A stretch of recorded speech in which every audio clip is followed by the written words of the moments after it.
And yep, like I said, make sure at least that you're in Core Tools in the Learn tab and looking at the Leader content. So I clicked Learn, clicked Leader, and now I'm going to head into our quality tasks agendas. So we're starting up week 4, our 4th session together. And let me take it into week 3 just to see where we were. Last week, we did some work talking further about how the focus standards support one another and amplifying the rigor of the assignment.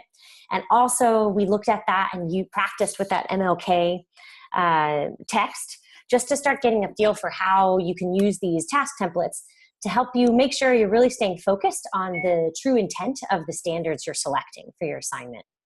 We also talked a little bit about those entry points, like how people make decisions to start planning these assignments. Some folks mentioned in the chat they were going to start with text they knew they wanted kids writing in response to. Others will start with standards. You might know you want them working towards specific literacy standards during a unit or even specific content standards. So that took you into some offline homework, and all your homework last year involved working in session 2 and 3, really starting to draft your task. So I'd asked you to link your module to the course. I'm going to be checking on that. I've got analytics on my back end.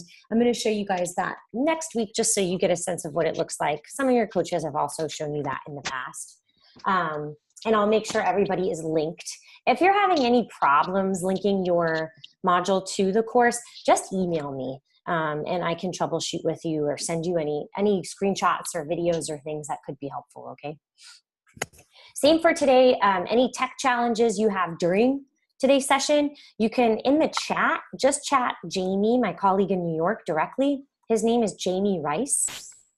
You can do private chat. That's when you click on the where it says to everyone in the Zoom chat and just scroll down in the list until you see his name, Jamie Rice. If that is tricky and you can't find his name, just put it in the big chat and he'll see it. All right, so you did a lot of that offline work, starting to work on your task. And this week, we're going to continue talking about task design. We're going to dig a little bit deeper into a discussion around big ideas, enduring understandings, and literacy skills, as well as products that are central to the different disciplines. So if you want students writing in ELA, social studies, science, maybe even a technical subject if you teach upper grade students, you're going to be making different choices based on the enduring understandings, as well as the overall modes of rhetoric and writing that are applicable to that discipline, and that are applicable to what people who work in the professions related to those disciplines actually have to produce when they're out of K-12 education. So we'll talk about discipline-specific decisions you might make as you're drafting your task. Before that, I'm going to start us off with a return to that MLK text just to practice how you might design a task starting with a content standard. So meaning a task outside of the ELA discipline. So I just have an example. We'll do it together and I'm going to give you a little time just to completely practice with it, starting with a social studies content standard today. And then we'll close out today taking a look at this says CAR, it looks like car, someone's yelling car, but it really means the Curriculum Alignment Rubric, formerly known as the Peer Review Rubric. In layman's terms, it's just the rubric we use to look at our own teacher work. So most of you are familiar with this. You've been to trainings, your coach has used it with you. We'll take a look at the good to go indicators for a task today. And then some of your offline work is going to be to apply that rubric back to your own task and start checking yourself. Okay, am I meeting these criteria? Do I think my task is getting to the good to go indicators? And then I'll also, after today, pair you with another person in our group based on the grade level and discipline that that person is building a module for. And you guys are going to provide one another a little bit of feedback. And you're going to use that pitfalls checklist, which I'll review a little later today as well. It's just a quick checklist for you to assess one another's tasks and make sure you don't see any glaring pitfalls that would really cause it to remain a work in progress. So that's the overall flow for today. I want to take us back I'd asked you as part of your homework just to complete as much as you could for the action items and the little reflection section at the bottom of week 3 and also week 2 in our quality tasks agendas. today I would like for you, I'd asked you just to pop in your reflection in week 3. So that's on the bottom here. If you haven't done that, you can go do it right now. Because what I'd like you to do is just pop in the task, a quick response to this question. You can actually copy and paste if you had typed something in here as I'd asked for your homework. And just throw that in the chat. I'd like to know what content from the courses from sessions 2 and 3 was helpful to you as you started drafting your task for your homework.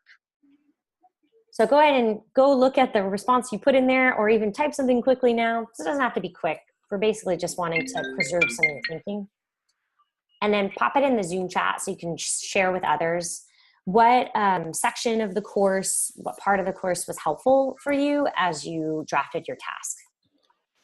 I'm going to put that question in the chat too. Yeah, 30 more seconds, pop in just one part of the courses that you used in your homework or something that was useful to you as you began drafting your task.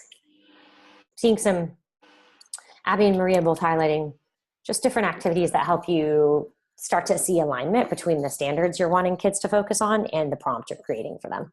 That's great. I agree. That's kind of more of what we'll do today, and what the pitfalls help you do as well is just check. Am I clear? Is this task actually asking the kids to meet learning intentions that these focused standards articulate? Cool. A lot of people talking about, I'm glad to see some of you saying just watching kind of the process of fiddling with and starting a task, which I did with the MLK text, was useful, because that's what I want to do now, my friends. I also felt the same, and I want to make sure that these sessions we have together are responsive. A lot of you are further along in your LDC work than other folks who, let's say who just started out, right? Or who are just entering into a coach certification process, anything like that.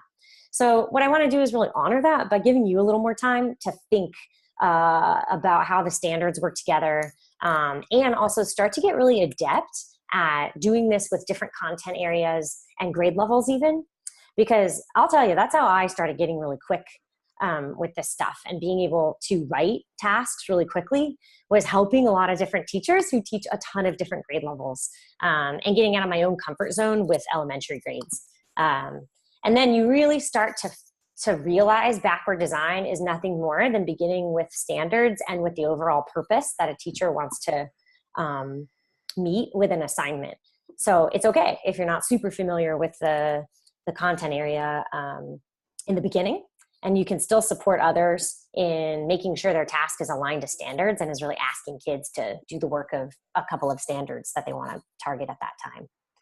So let's actually scoot into this work.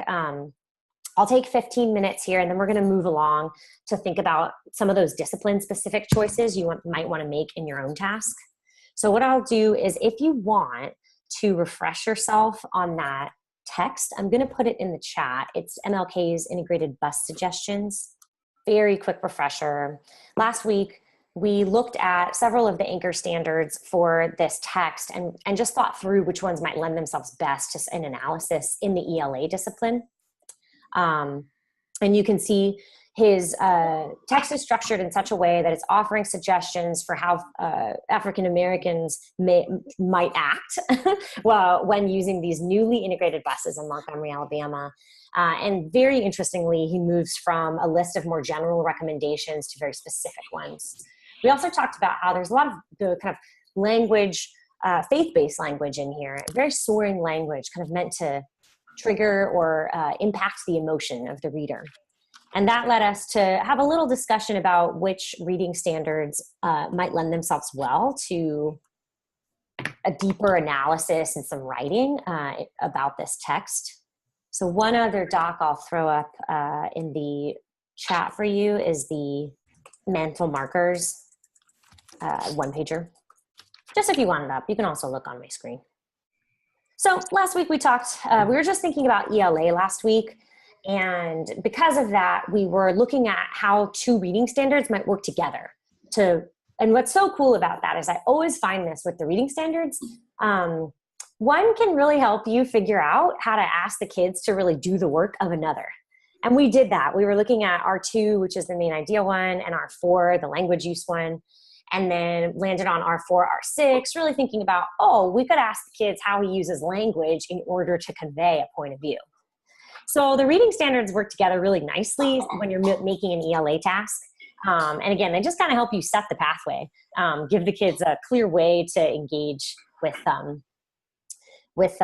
both standards that you're targeting. Today, I am doing just a quick example here. I want to practice what that process would look like if you wanted to use this text for a content area.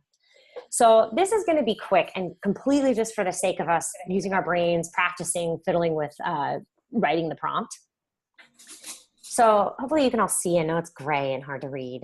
But what I did is I went into Core Tools last night and I just looked at the content standards. Also, it's just, this is a side note, a conversation for another day, but it's uncanny to, or just crazy to me that that civil rights and the whole era and all the people involved in civil rights really don't make themselves known until 11th grade history standards. Anyway, I found the standards for 11th grade, and the content standard asks students to examine the roles of civil rights advocates. Martin Luther King included among a list of advocates, including the significance, actually, of MLK's letter from Birmingham jail and I Have a Dream speech. So we can keep that in mind. This is a quick example today. We obviously we haven't pulled those texts into this module example, but we might think about doing that if we were actually an 11th grade team, considering how to develop a nice assignment for students that gets them engaging with this content. I'm going to put this in the chat if that's easier for you and you can see it more clearly, as well as to preserve it if I move around on my screen. The other content standard I selected is related to historical thinking skills. You could take this a lot of ways. And if any of you want to just practice more with this type of thing, we can always do a small group session. If you have a 20-minute session or 20 minutes on your hands, it's always good to do this kind of practice work. But for now, I just went in and selected a historical thinking standard that I thought paired well with they're called historical and social sciences analysis skills. At any rate, I thought this one paired well with the content standard I selected. And there's a whole range of content standards that ask students to develop their historical interpretation skills, ones that ask them to identify or really focus in on their contextualization skills, all these different thinking skills that are relevant to the history discipline that we'll talk a little bit more about in a bit. The one I chose, I'm going to put in the chat too, historical thinking. And that one asks the students to show the connections, causal or otherwise, between particular historical events and larger social, economic, and political trends and developments. So first things first, I'd like you to read those two content standards that I put in the chat. And I'm going to pull up the reading standards for 11th grade. And I want us to pick together just one reading standard that we think is going to help the kids do the work of those content standards. Like which one will really give the kids a nice pathway or guidance to do the work of the content standards. As always, reading standard 1, our cite evidence standard, is a support standard. It's not the one that's going to give us the clear intent and a really purposeful way for the kids to engage with content. So I'm going to include it on my module plan, but it's not my focus. It's not what's really giving me the guidance to develop my prompt. So let's check out some of the other reading standards. And again, this says RH, reading for history, 11th through 12th grade. And then we see it's the second reading standard, the third reading standard, the fourth reading standard. So what I'd like to do is just consider which ones might pair well with and help the kids do the work of those content standards. R2, we know, is our main idea one. Determine central ideas or information in a primary, secondary source.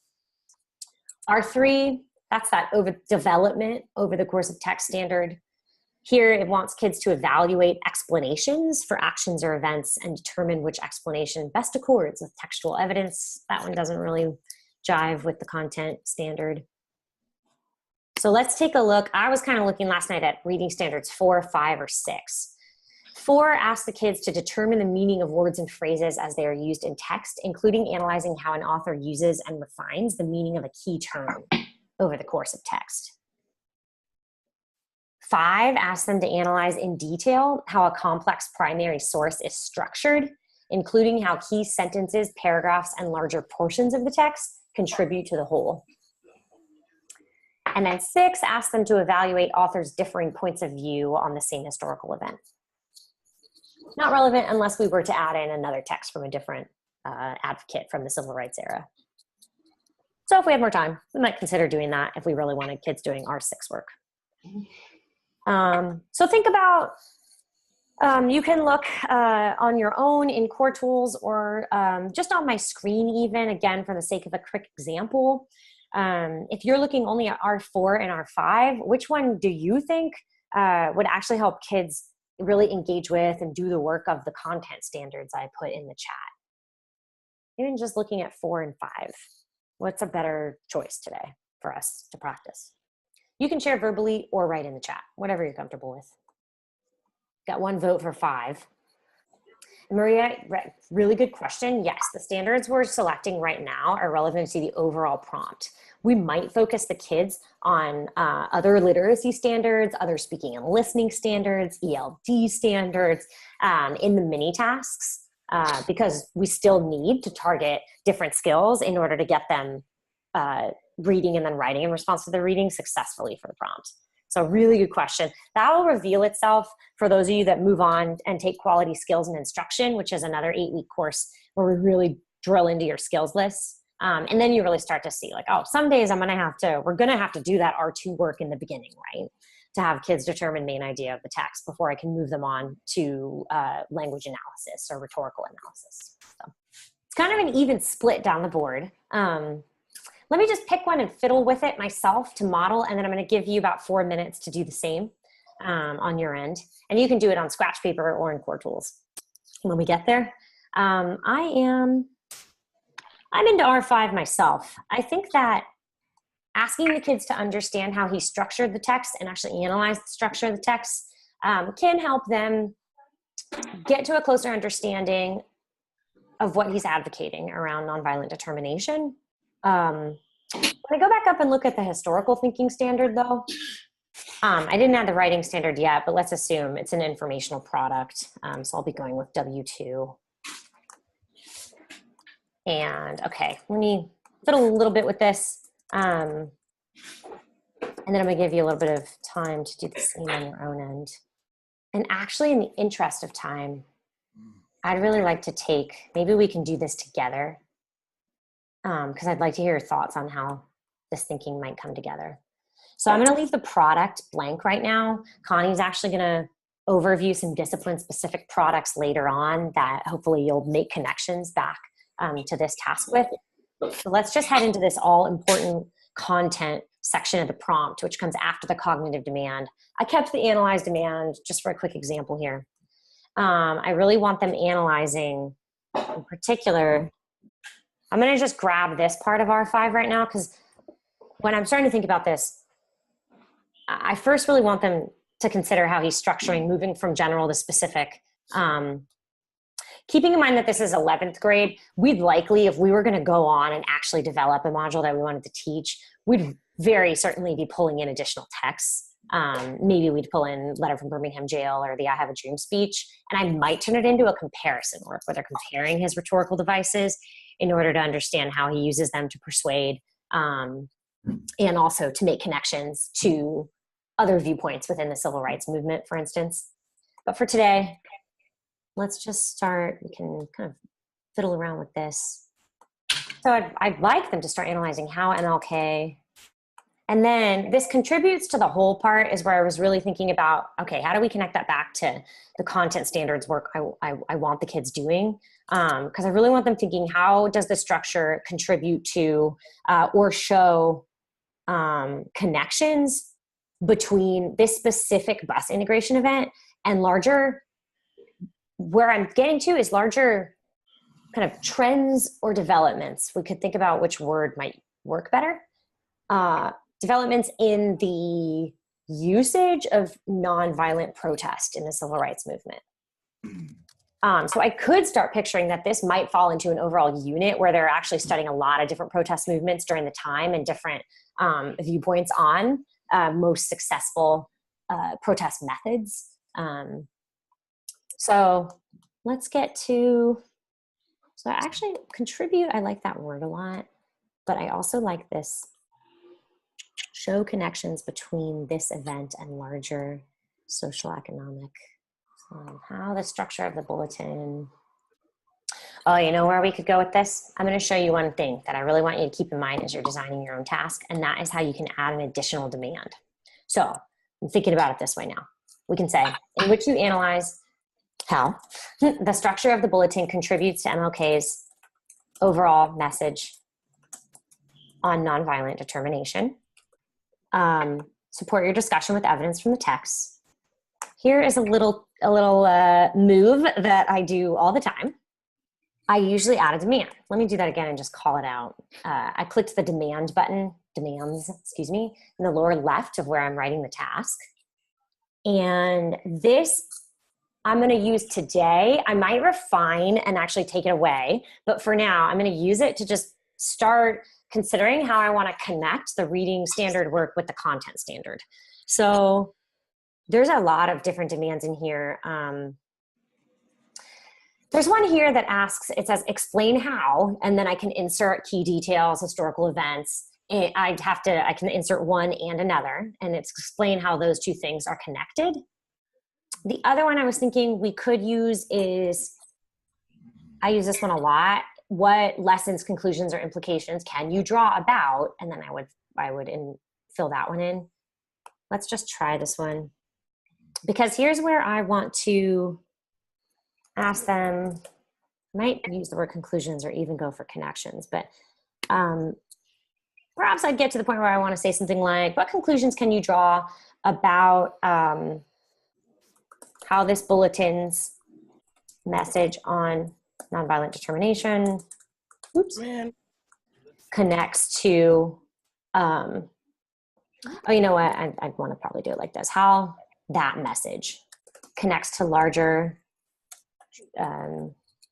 probably developments, especially if this was part of a unit where we were asking them to look at the sequencing of these protest movements over time and how one influenced the other, and especially how his writing influenced different behaviors and actions after at each speech and each bulletin he posted. So maybe we'd want to do something like, what conclusions can you draw about how that message connects to larger, I'm using that word, developments from the content standard. So we can, this is a start. Where I might take it from here is really thinking about how I might merge the reading standard work with the content standard work. Might even be able to lose that added demand and just really actually incorporate that work and that connection stuff I want the kids doing into the prompt itself, so I don't add an additional demand. But this is a really good start, and I'll make some connections to a different good to go task we're going to look at later and how they might add a demand or remove a demand too. So just keep this in mind. In the interest of time, we're going to scoot on.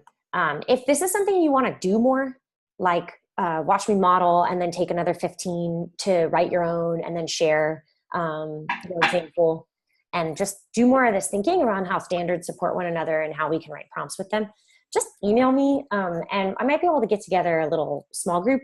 It doesn't take a long time, but we definitely need at least half hour to really dig into stuff. So what I'm going to do now, though, is stop sharing my screen and give it over to Jamie. He's going to overview some of that disciplinary content work. Then Connie's going to take you into thinking about discipline-specific products, and then we'll bring it all back together by looking at another good-to-go task and seeing if we can see that disciplinary relevance in it, as well as seeing some of the peer review rubric indicators in it. Go ahead, Jamie. I just stopped sharing the screen. All right. Good morning. I don't know how much background noise is going to be coming through, but can you guys hear me okay? Yes. Okay, great. So, you know, one of the things that we want to really kind of step back and take a look at is when we think about tasks. Tasks are really the content delivery device. Like they serve as the role in delivering engaging content, and the content is what really makes or breaks the task. So we're going to look at some of our instructional decisions based on content. So what I'm going to do in a second. So I'm going to share my screen and I'm going to model. We're going to dive in to a short text on disciplinary content and decision making around that. But the other part of this is, as coaches, to get to ninja level coaching, we also have to be good at navigating core tools and being able to move around the platform effectively. So I'm going to release this responsibility to you, and you're going to do this on your own after I model it for you. So this time, what we're going to do is I'll do it really quickly. Is I'm going to, let me put the instructions in the chat, and then I'm going to share my screen. Jamie, if you want, I can man the chat. I'll put the stuff in there, and you can share your screen. A little easier. All right, that's cool. All right, we can do that too. Okay, so this time what we're going to do is you're going to go into Core Tools, in your Learn tab, and you're going to be in your LDC Learner tab for this particular activity.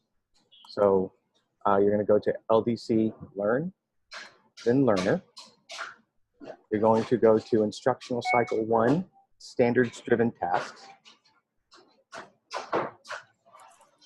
Then you're going to go down to Instructional Cycle 1, Design a Standards-Driven Task. You're going to go to Session 3, select Text, Product, Content, and Rubric. And then you're going to come down here to Disciplinary Content. And you're going to open up that particular radio button. So I'm going to give you 2 minutes to do that, and then I'll call back, and then I'm going to put in give you the next set of instructions. So go ahead. I'm going to stop sharing my screen, and I'm going to let you guys find your way to that particular place in Core Tools. And you guys can give me the universal high sign when you guys are there. So you're going to go to Core Tools, Learn tab, and you're going to go into the Learner tab while you're there. So not the leader, but the Learner tab. So make sure you're in that particular section. So pop the steps in the chat too for you guys. Yep. And then go to Instructional Cycle 1. Yep. And then go to which session? Design. And right. Session on the design. Session 3. Okay. Text, content, product, and rubric. Right. Then you should scroll down. Yes. And you should see disciplinary content. Is everybody there? Okay, I got lost. Wait, we said learner? Learner. Okay, I'm at learner. Okay. Go to Instructional Cycle 1. Right. You're going to see Design a Standards-Driven Task. So hit that. And then Session 3, select Text, Product, Content, and Rubric. You there? I got design and then, okay, then I got to touch that. Okay. And then go to, what was the last part? Session 3, select Text, Product, Content, and Rubric. Click on that. And then you're going to scroll down right below the star, and you will see something that says filling out the other blanks, and there's a little plus sign radio button that says disciplinary content. Click on that button, and it opens up a text. So what we're going to do, now that everybody is there, is you're going to skim this text, and you're going to just kind of formulate what are some takeaways about this particular section that you just read. How does it support your thinking about your own task design? So I'm going to pop these questions in the chat, or Megan will pop these questions in the chat. I'll give you 4 minutes, and then we'll come back together, and then what I would like for you to do, because we want to get really good at this, is I want you to put your takeaway in the chat and post it. Any questions? Okay, I have one. Perfect. You're in I'm in the content, and you said we're going to do what from there? Go to the action item? No, okay, hang on one second. So you're in session 3? Yeah. Okay, so you're going to go down to what is called, you're going to see, so scroll down. Mm-hmm. You're going to see the entry point star, and you're going to go to disciplinary content. Right down below the do now revisit. So you'll see filling out the other blanks. It says disciplinary content. So if you're in session 3, you're going to scroll down to here. Right. and you're going to hit that button, and it's going to open up. Mm-hmm. And so you're going to skim that, and then pop in the chat your takeaways from that particular. Oh, okay. Okay? Yeah. Excellent. All right. Okay, so as you complete reading, start popping in some of your big takeaways in the chat, and I'll give you about an additional 2 minutes to put your thinking into the chat part. I really like the thinking in some of the responses you guys have posted. So one thing I want to actually do is, now that we're kind of seeing some trends of thought developed, anybody want to share out verbally to the larger group some of their thinking based on the response of their colleagues and the reading that we just did, and the work that Megan showed you this morning regarding the MLK text? Who wants to tie it together?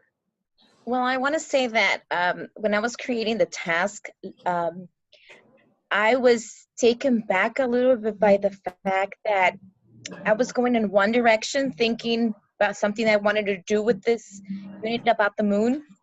But when I used the template, I noticed that the content standard was taking me somewhere else, which I was very surprised.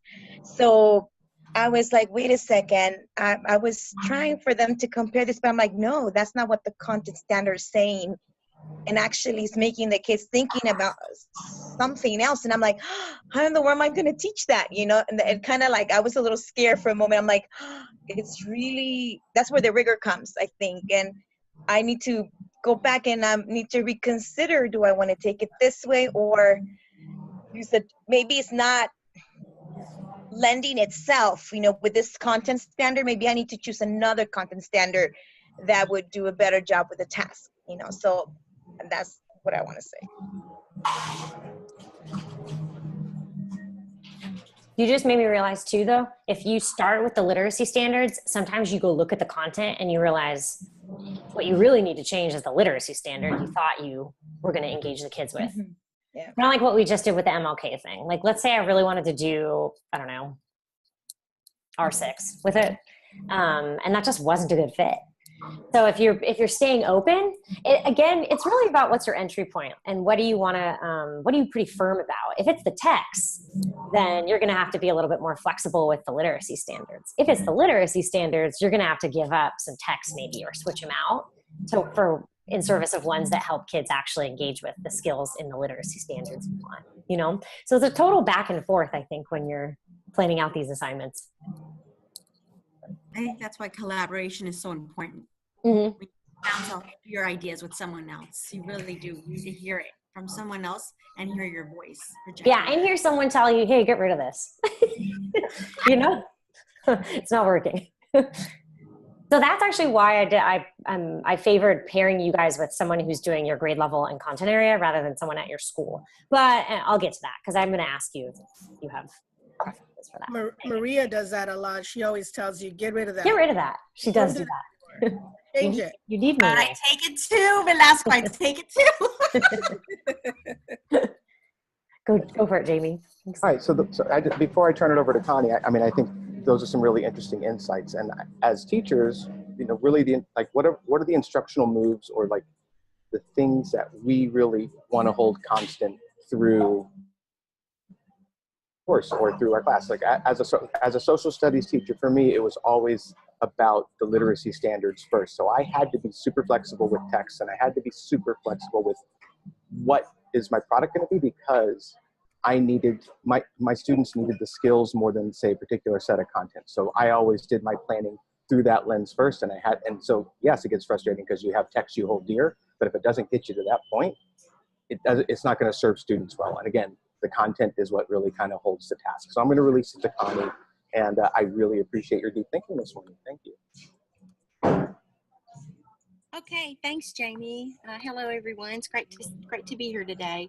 We're going to talk just a few minutes about your task design, and we've been talking a lot about content being central to the task, we're going to talk a little bit about the product for just a few minutes, the writing product that you'll be making decisions about for your task. So one way to start thinking about this and framing a discussion or conversation about what makes the reading and the writing authentic in the discipline in which you teach is by considering what kinds of writings people in that field, in that community, in that discipline, what kind of writings they value, what they read, what they write. They communicate in very specific, deliberate, intentional ways. And so we're going to look at that for just a minute. I have linked Dr. Barry Olson's paper in the chat, and we're going to spend just a minute in this paper. The title is Academic Writing Across the Disciplines.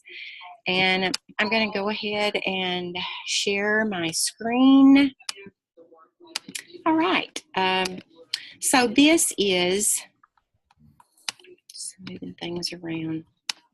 This is the brief, the article that I want us to look at for just a minute. It's a very valuable resource to guide conversations in terms of what you're going to choose for your product. So we'll walk through this for just a second.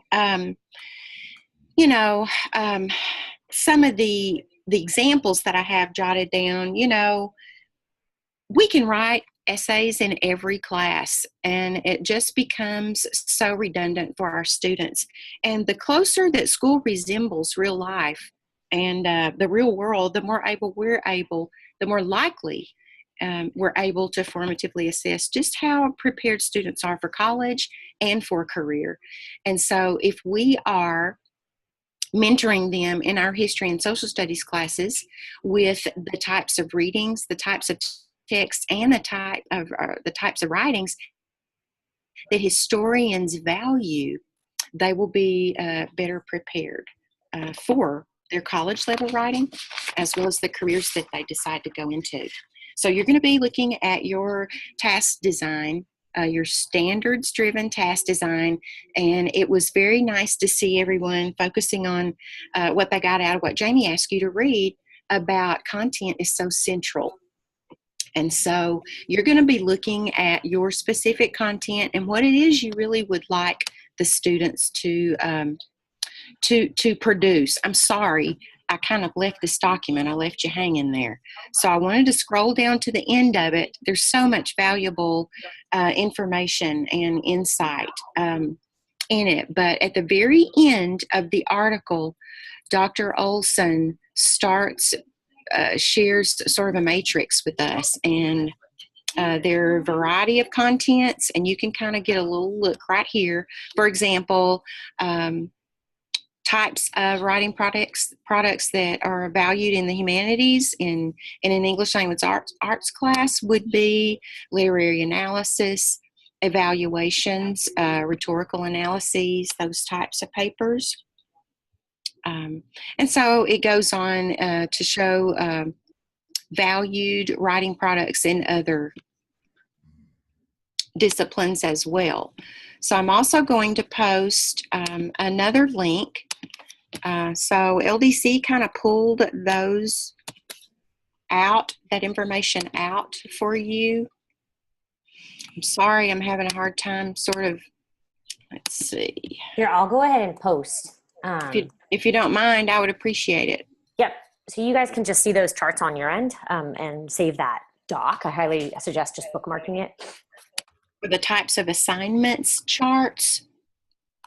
So while you're looking at your tasks, even revising them, you'll be thinking a lot about your content and the type of text that you want your students not only to be reading, but to be creating as well. So you can use this chart to think about your goals. So for example, you might choose in a social studies class to have your students write historical arguments or critiques of other articles, things like that. In the sciences, we're looking at lab reports, peer review articles, things like that. So when you're thinking about your writing and the kind of thinking that you want your students to do regarding your content, use these resources. They're very valuable, especially when you're having conversations with your peers, colleagues, your partners. So for just a few minutes, maybe 3 minutes, 2 minutes, turn and talk about, or just think about your own product choices. Have we partnered them up today? Yeah, if you don't mind, I'll take the screen back, and then That's in the great. interest of time, we might not do partners, but instead I'm just gonna have you guys post in the chat. I wanna share one more resource. So I very much recommend bookmarking the charts of writing products that Connie just shared, as well as, I hope some of you have seen this. It's an oldie but a goodie that a couple of different partner organizations worked on with LDC, and I always call it the disciplinary understandings doc. It's got these various charts that aren't all encompassing, but that are incredibly helpful, both for you and just to share with other colleagues on campus in any grade level. Because they can really just help you think about what's different, plain and simple across the disciplines. So there's a different page for each discipline, and it talks about the big ideas or enduring understandings of the discipline.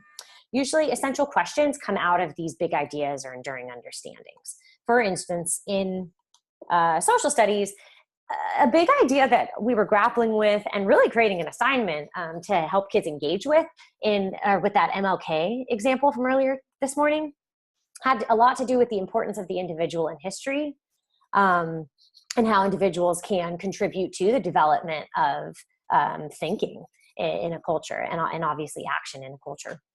I use this all the time, which is why I bookmark it, especially if you're helping yourself or helping others to design assignments, because it has a lot of good examples for you to check around the higher order thinking skills relevant to the discipline, as well as what some central modes of discourse and writing are for the discipline. So this is the other spot you might look, just to jog your own brain around what discipline-specific products might be appropriate for the standards you've selected and the overall task you're creating. So take a look at this document linked in the chat, as well as the writing product charts in the chat. And what I'd like everyone to do is just very quickly pop in the product you think you're going to ask for in your module. So just write the product you're planning on asking for. Nice. So Mr. Camacho teaches science, so he's moving the kids to produce in some way a presentation that sounds completely appropriate for science, perhaps after some kind of writing product that they'll use to do the presentation, I'm assuming. DBQ essay, totally appropriate for the history discipline. Oh, narrative we'll talk a little bit more about quickly here. The task templates, Beth, they're designed to help you develop an assignment that gets kids producing an informational or an opinion argumentative piece rather than narrative. But you can get to narrative really nicely by creating an informational module and then extending it a couple of days to have the kids do a creative piece after that. So we can talk a little more about that one-on-one. Beth, once I see a little, or we can always talk more, or I can leave feedback directly on your module too, once I learn a little more about what you're thinking. Yeah, so sometimes if you're thinking essay, another example I use a lot is to really hone in on what type of essay you're asking for. If I take it back to Barry's charts, something that I think we need to do a better job of as a profession is asking the kids to produce more discipline-specific products earlier on, rather than just saying the word essay until kids are 18, right? And then they go to college and are asked to produce rhetorical analyses and lab reports and literary analyses and this type of thing. So even for English, for instance, consider what type of essay you're asking for. Is it a literary analysis or a rhetorical analysis, for instance? A rhetorical analysis would be something that is analyzing an author's argument, or certainly analyzing the rhetorical devices they use to convey a point. A literary analysis, that's what we'd ask for when we were asking the kids to analyze language used, how language conveys meaning. Great, so thanks for sharing. I'm seeing a lot of good discipline-specific products. This week and next, Connie and I are going to begin leaving feedback directly to you on your modules. So we may leave you some feedback related to the product you've selected, try to help you consider what might be a discipline-specific product, and one that's going to be relevant for the kind of the length of time you're asking kids to engage with the module. Okay, so in order to get those of you who do need to finish at 10 out of here, I'm just going to talk about our next steps. If you can stay until about 9:10, I am going to finish up with that starter task example. If you can't stay, I'll record it, and so you can watch the recording at some point. But I just want to make sure you have a little bit of exposure to the starter task and to using that curriculum alignment rubric to check your own tests out. But let's talk about next steps for those of you that have to go. I am in week 4, and the big work for the week ahead is to continue revising your task. You're going to use session 4 to do that. I'm going to open that up so you can see what that looks like. As you continue revising, myself and Connie are going to be heading into your modules to give you specific feedback on your tasks. And that will be, we're aiming for that to be really useful as you continue to draft. Session 4 also asks you to check your task for pitfalls. So pitfalls, most of you have seen. I'm just going to post the pitfalls checklist in the chat very quickly to refresh your brain. It's a quick list. A lot of you have done that activity where we look at a lot of different tasks with pitfalls in them and try to identify really quickly which pitfalls we see. These are the things like you don't see evidence of standards in the task. The task is asking a giant question that takes like a lifetime to answer, not 2 weeks of instruction to answer, like, what makes a good person. The person selected the wrong template, like they're going for comparison, but they actually used an analysis template. You see that a lot. The text might be problematic, like they actually don't give the kids enough information needed to actually write in response to the assignment. And there's a couple of other pitfalls. Something you want to be really mindful of, especially if you're working in social studies, is built-in bias. It's where the task is asking the kids for one specific argument, for instance. So session 4 is going to ask you to check your own task for pitfalls.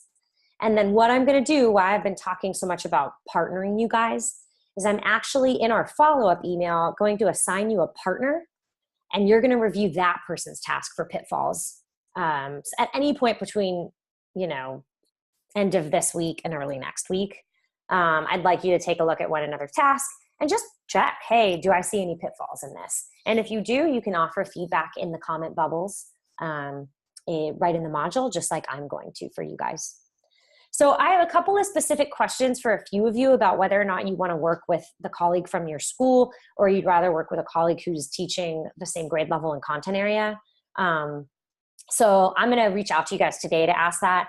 And then my other real big aim is to send you guys the follow-up email sooner. I have my colleague processes the recordings. And so she was saying it should take a little less time moving forward. My hope would be to get you the follow-up email by Thursday at the latest. So I'll get you those pairings and the recording and so on. So in a nutshell, continue working on your task. Definitely utilize session 3, the one we looked at today, to help you continue drafting. And then I'm asking you to head into session 4 and conduct that pitfall check on your own work. Make sure you don't see any big pitfalls in your own task. And as usual, just complete the action items and pop in your little reflection in week 4 after you've given some feedback on that partner's task, after you've checked their pitfalls. And we'll start next session just talking a little bit about what the experience of giving the feedback and checking pitfalls was like. So if you have to go, have a great week ahead. If you can stay on, I am just going to take you into looking at one starter task before we head out. Should take 10 minutes or less. But I'll keep recording for those of you that have to go.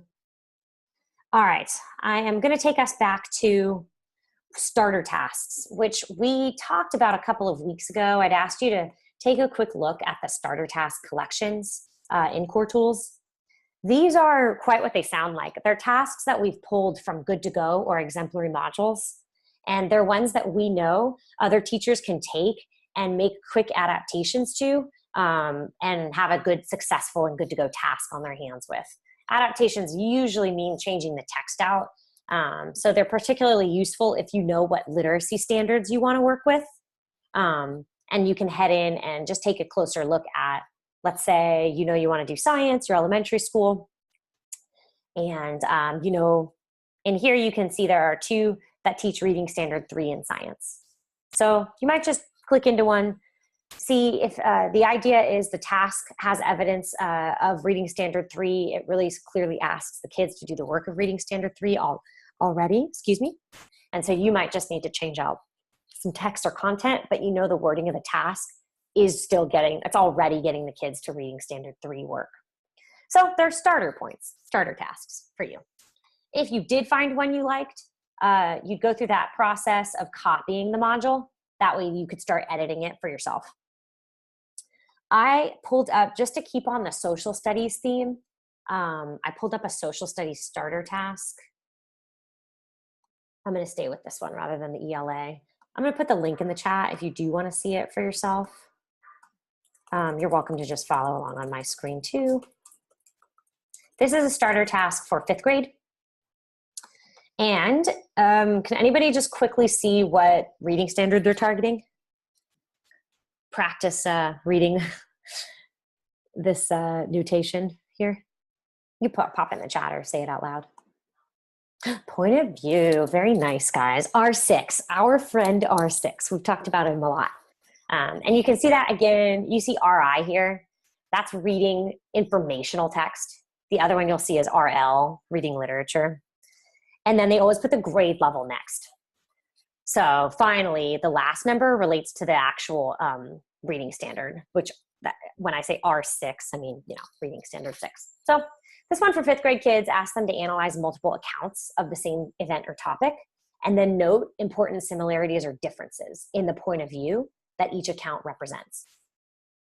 Her writing focus is writing standard 7, and that asks kids to conduct short research projects that use several sources to build knowledge through investigation of the topic. And then she also, you don't have to do this, but this author did make sure that she had W2 also selected as a focus standard. To me, I would just put that on so other people knew. It's not, her focus is on getting the kids to produce the research rather than just write an informational research product. But there it is for you. So my questions for you are first to read over the task, and then I'm going to ask you what's strong about it. What might you change, or what could you learn about it? What's strong about it? What might you change? And then how might you use this as a starter for yourself? So I'll read the task out loud. You can read it on your screen too. After reading articles from opposing points of view about the Boston Massacre, write an essay in which you explain the similarities and differences in each article's point of view about the Boston Massacre. Support your response with evidence from the text. So write in the chat or just say aloud, what do you think is strong about it, and what might you change about it? So a lot of people are seeing evidence of reading standard 6, where the task is clearly asking the kids to explain similarities and differences in each article's point of view.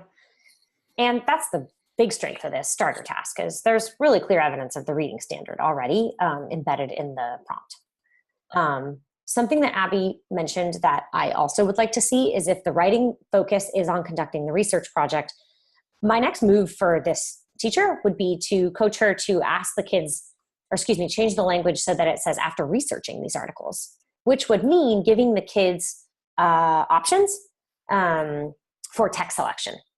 That might mean I pair them in small groups or in partnerships in order to select the texts and read them together.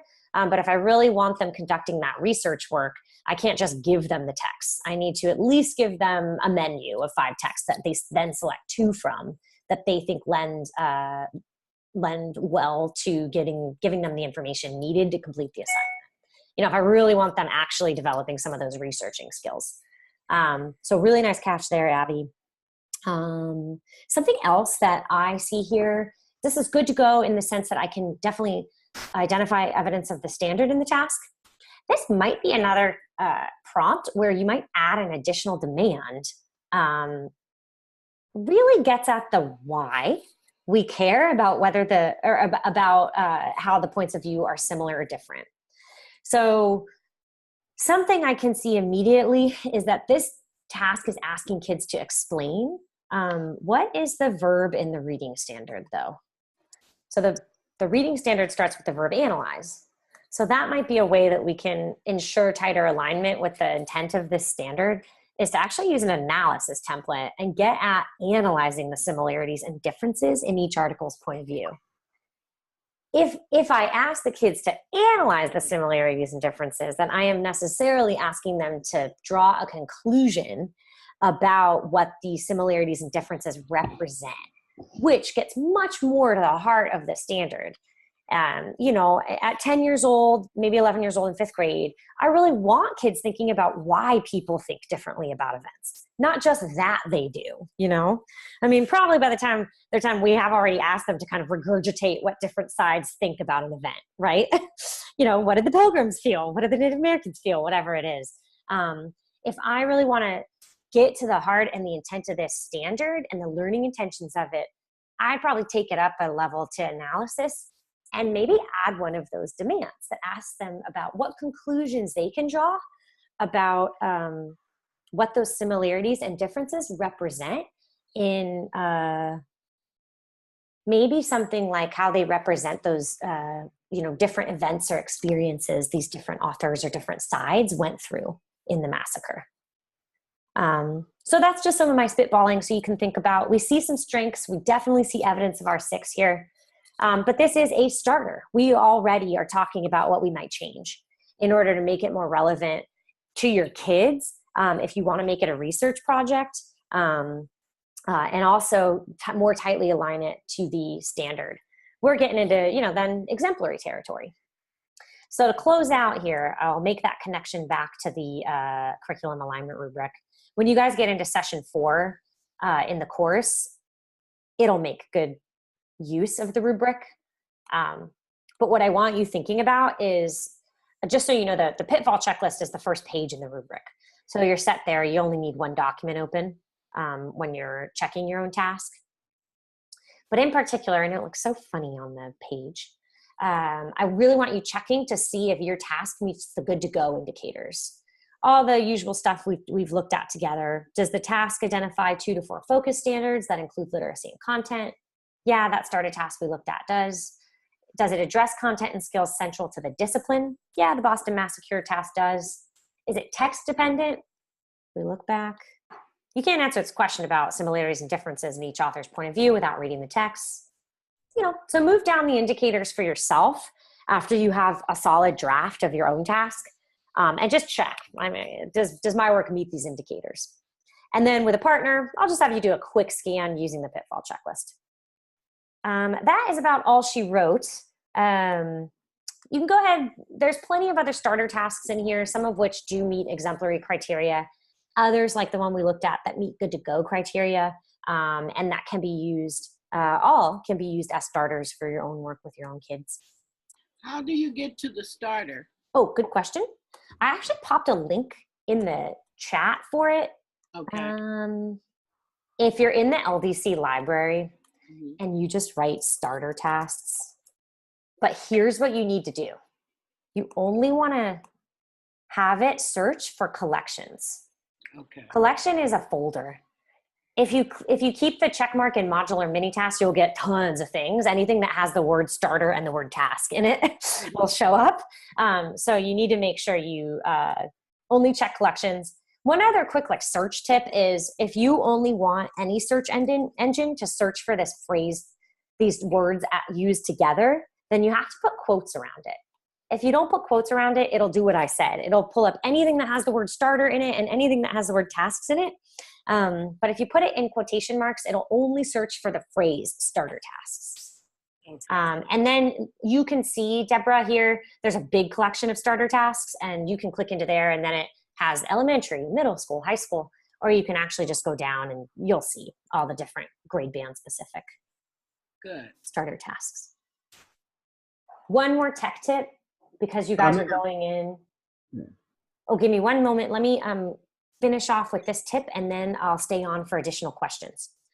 As you are drafting your tasks, one thing to note is that you can create a snapshot of your task, which really means it's almost like taking a screenshot of it.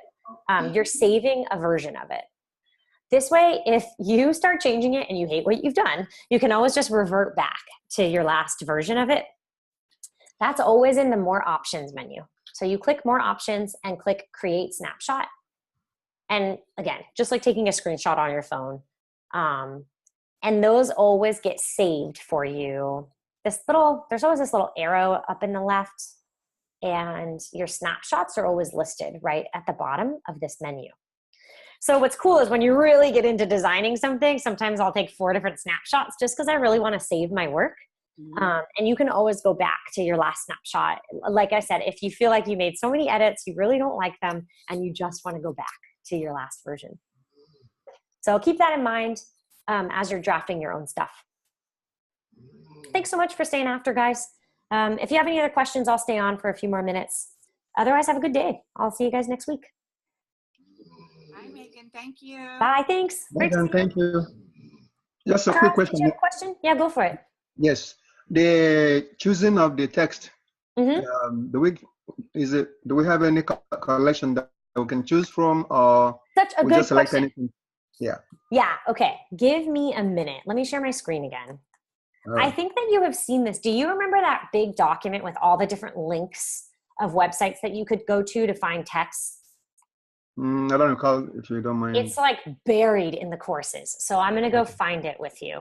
All right. And then I'm just going to share the link, and I'll put it in our follow-up email too. It's a really good list of a ton of links you can use. Are you going to do ELA? Yes. Okay. Oh, you're doing ELA. Mm-hmm. Oh, you're doing math, right? Yeah. I think you guys should work together, though. I think that would still be super useful. Well, I can switch into math. It doesn't matter. ELA or math, it doesn't matter. Okay. Oh, would you be open to math? I think that would be great. Deborah's really blazing a trail with math. She's being a real trendsetter. Okay, so I just went back into instructional cycle 1, the one that's all about designing a task.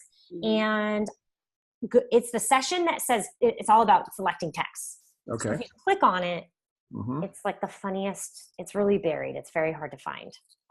So it's in one of these coaching tips. Let me find it.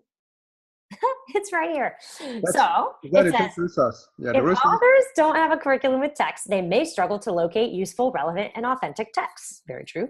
You can use this text resource if authors are looking for text. So it's this tiny little link, goes to a really useful tool. So here's that doc. All right. It starts out with linked resources for every discipline. Just a lot of good. You've probably used plenty of these sites. But then it goes into discipline-specific websites as well. Unfortunately, there's not math on here, so we can just always look together for that if you want. But a lot of good ones for social studies, science, and ELA. I'm going to throw it in the chat here.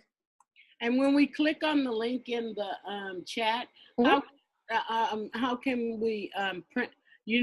Can we save it to print it out? Yeah, really nice question. So click on the link, and then it should show up on your screen. Yeah. And then you might have a different browser than I do. However, it shouldn't really matter. When you're looking at the text on your browser, you should have an option.